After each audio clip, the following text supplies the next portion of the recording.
who passed away a short time ago. Her name was Mother Teresa, a woman whom people all over the world revered, no matter what their religious persuasion. And this is one of the things that Mother Teresa said. When people say to me, how do I do this? How can I make this work? I say, this is a way. And I put this in the book, and I wanted to include it in this program.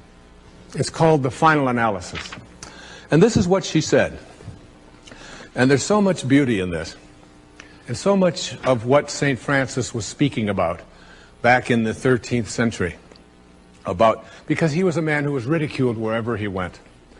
And he was just out there trying to teach people to bring the solution, spiritual solution to your problems. If hatred is existing in your world, that's an energy field. It's a lower and a slow energy than the energy of love. If you can bring love to the presence of that hatred, it will be nullified just as if you were bringing light to darkness.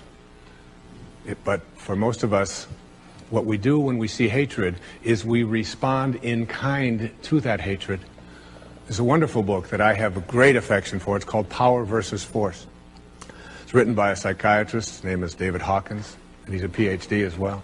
And he talks about how mankind has not evolved, because every time we have a dispute, what we do in that dispute is, when someone has hatred or anger or any of these slower and lower energies, is that we respond with the same energy of hatred and anger. And what we do is we create a counterforce, and that counterforce weakens everyone in its energy field. They said of Jesus, they said of Buddha, they said of these great spiritual masters, and Mother Teresa was one, that when they would walk into a village, just their presence in the village and nothing more would raise the consciousness of those around them. Just by being in the presence of someone who radiates out this kind of love, you alter it and change it. And here's what Mother Teresa said. She said, people are often unreasonable, illogical, and self-centered. Forgive them anyway. If you are kind, she said, people may accuse you of selfish, ulterior motives. Be kind anyway. If you are successful, you will win some false friends and some true enemies. Succeed anyway. If you are honest and frank, people may cheat you. Be honest and frank anyway.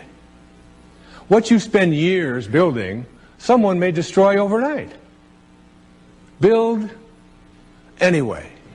If you find serenity and happiness, they may be jealous. Be happy anyway. The good you do today, people will often forget tomorrow. Do good anyway. Give the world the best you have, and it may just never be enough. Give the world the best you have anyway. You see, she said, in the final analysis, it's all between you and God. It was never between you and them anyway. Isn't that beautiful? It's Mother Teresa, and you should applaud, because she deserves that. Thank you.